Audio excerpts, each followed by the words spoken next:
Mga master, okay lang bang? Huwag niyong skip ang mga ad sa aking mga video kung okay lang mga master. Salamat sa solid na suporta po. Yon, what's up mga masters? Nandito na naman tayo sa panibagong araw, panibagong kabanata na naman ang pagsasama-samahan natin ngayon guys.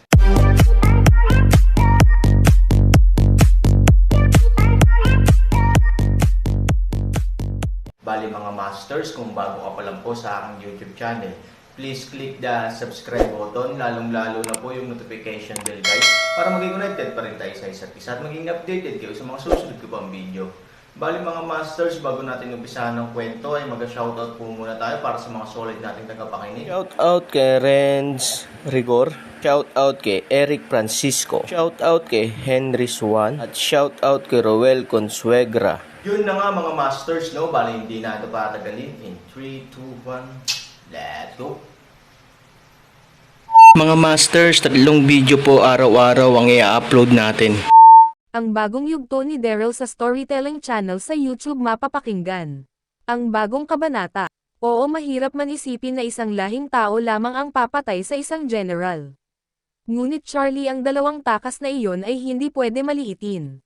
Dahil sila ay nagtataglay din ng pambihirang lakas na spiritual.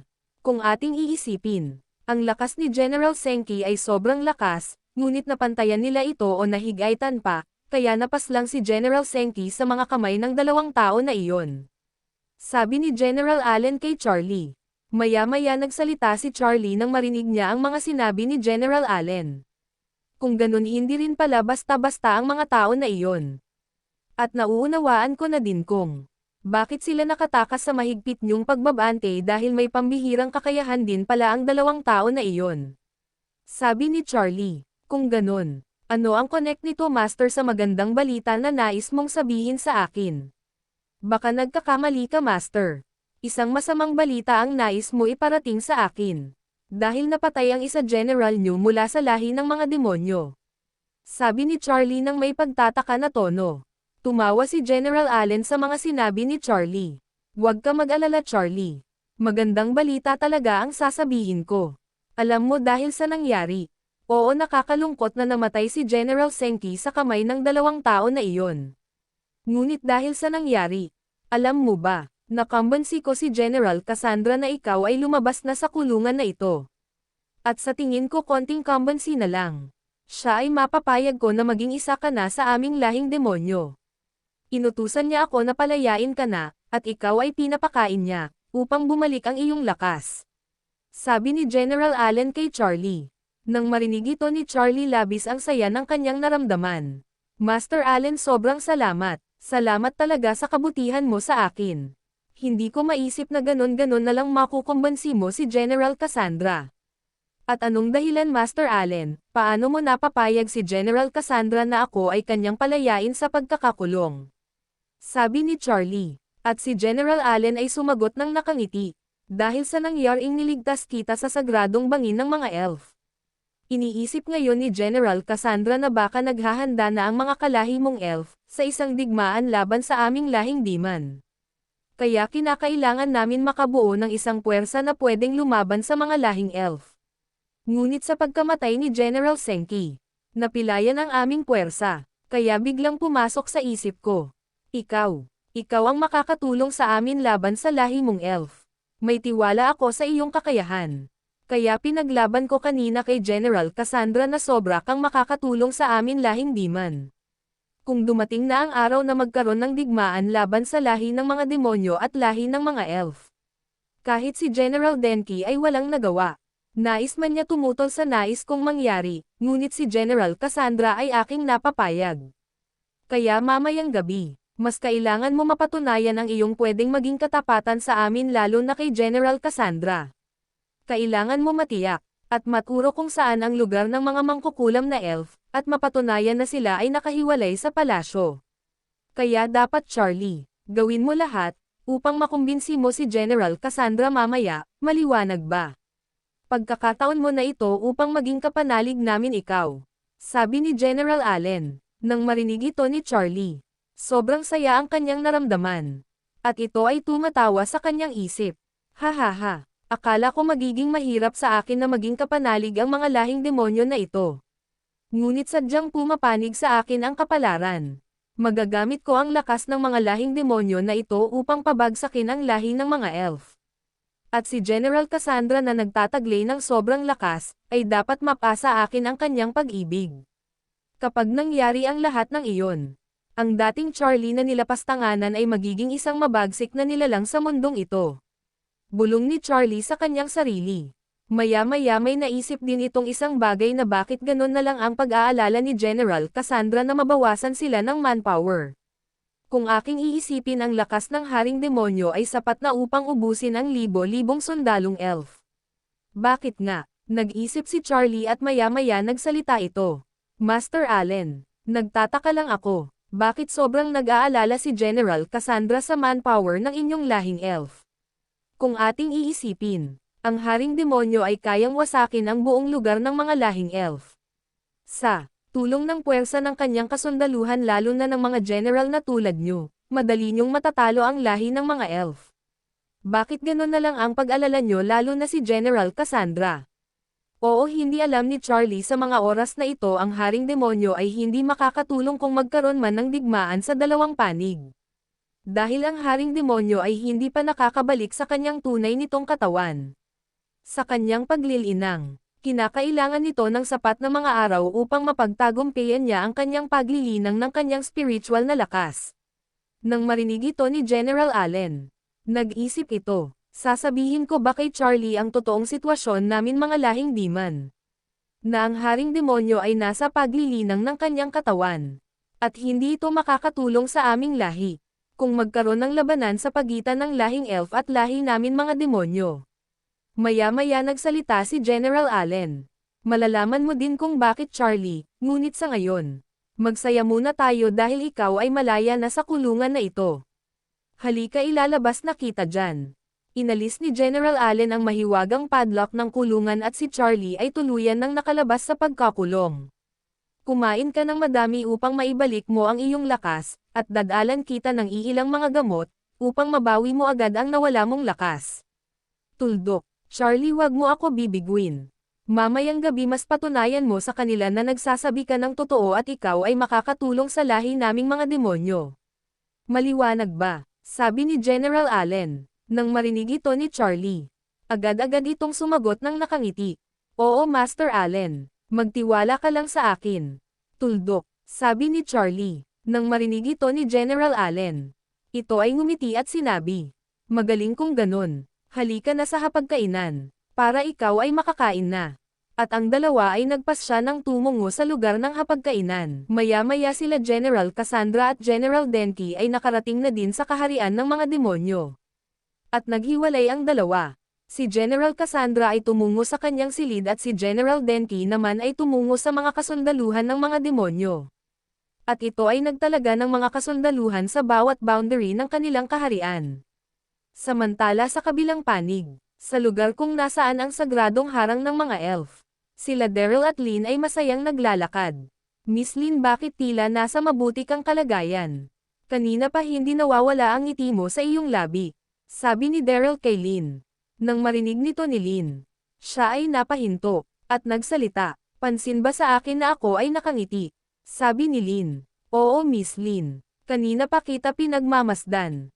Sabi ni Daryl. Nang marinig ni Lynn ang salita ni Daryl, ito ay ngumiti at sinabi, wag mo ako masyado pagmasdan, Vin. Baka magsawa ka sa aking kagandahan. Kapag nangyari iyon, ikaw ay aking mapapatay. Sabi ni Lynn sabay tawa.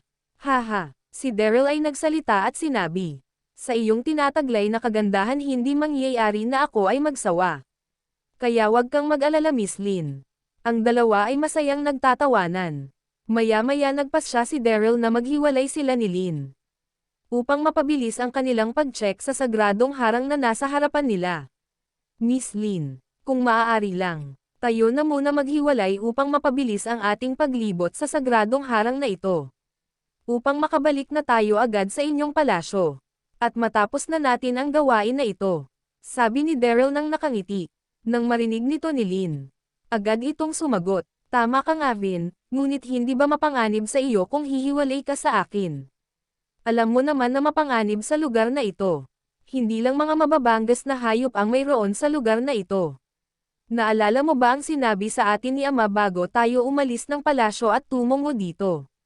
Sinabi niya sa atin na ang lugar na ito ay nilagyan ng bitag ng mga matatandang elf. Kaya kung ikaw ay lalayo sa akin baka maapakan mo ang iilang bitag na nandito. Sabi ni Lin sa mahinang tono. Ngunit nang marinig ito ni Daryl ito ay ngumiti at sinabi, "Huwag kang mag-alala Miss Lin. Magdodouble ingat ako upang maiwasan ko ang mga patibong na nandito. Magtiwala ka lang sa akin." Sabi ni Daryl nang nakangiti. Nang marinig nito ni Lin, si Lin ay nagdadalawang isip. Ngunit maya-maya ito ay nagpasya ng payagan si Daryl. "Kung ganun magtitiwala ako sa iyo Vin. Mag-ingat ka lang. Kung may patibong ka man na maapakan tawagin mo agad ako. Upang ikaw ay aking napuntahan agad. Maliwanag ba Vin?" Sabi ni Lin sa seryosong tono. Ngumiti si Daryl at sinabi, "Oo aking mahal. Tatawagan agad kita para ako ay tulungan kung ako ay makaapak ng patibong." Sabi ni Daryl. Nang marinig ito ni Lin, ang magandang mukha ni Lin ay bigla namula. "Mahal. Haha. Oo na mahal mo na ako. At ganun din ako Vin. Mahal din kita. Kaya kung maaari mag-ingat ka. Halika na magpatuloy na tayo sa pag-check nito." Sabi ni Lin. Nang maglalayo pa lang ang dalawa, si Lin ay may naapakan na isang button. Laking gulat ni Lin nang ito ay kanyang maramdaman. "Top." Si Lin ay nagsalita. "Ano iyon? Parang may naapakan ako Vin. Na para bang isang malaking button ng isang makinarya." Sabi ni Lin sa kuryosidad. Nang marinig ito ni Daryl, agad-agad itong tumakbo kay Lin. At mabilis niyang hinayla ang braso nito upang umalis ito sa kanyang pagkakatayo. Maya-maya naramdaman ng dalawa na gumagalaw ang kalupaan malapit sa kanila. "Ano iyon? Bakit gumagalaw ang lupa?" Sabi ni Lin kay Daryl. At si Daryl ay mabilis na nagpasya na sila ay lumipad. Ngunit mabilis ang pagbukas ng lupa. Ang kanilang pwesto ay agad-agad na nagbukas. Laking gulat ng dalawa sa kanilang nakikita. At sila Daryl at Lin ay nahulog. At ang kalupaan ay bumalik sa pagkakasara na tila bawalang nang yari. Habang nahuhulog ang dalawa, hinawakan ni Lin ang kamay ni Daryl. "Vin kumapit ka lang sa akin. Lalabanan ko ang pagkabagsak natin." Mabilis na bumabagsak ang dalawa. Maya-maya ito ay lumapag sa baba. Bang! Ang alikabok ay kumalat sa buong lugar ng kanilang binagsakan. Si Daryl ay agad-agad nagsalita. "Miss Lin okay ka lang ba?" Dahan-dahan tinayo ni Daryl si Lin.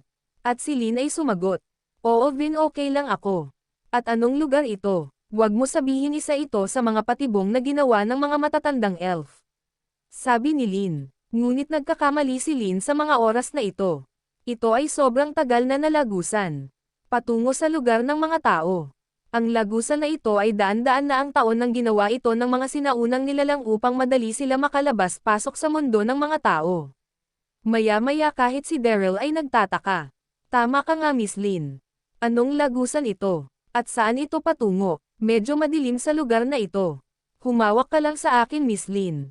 Dahan-dahan tayo maglakad. At tambukan ang pinakadulo ng lagusan na ito."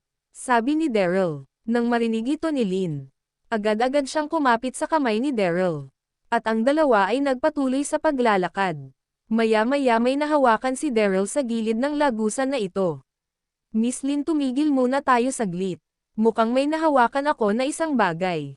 Kinapaulit ni Daryl ang kanyang nahawakan. At laking gulat nito nang kanyang mahawakan ulit.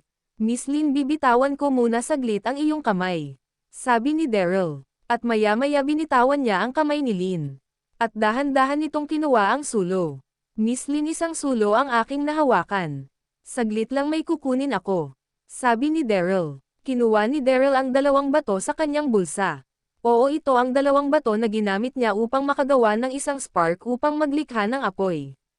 At dahan-dahan nitong kinikiskas ang dalawang bato, at ito ay tinapat niya sa dulo ng sulo na kanyang nahawakan. At maya-maya umapoy ang sulo na hawak-hawak ni Daryl.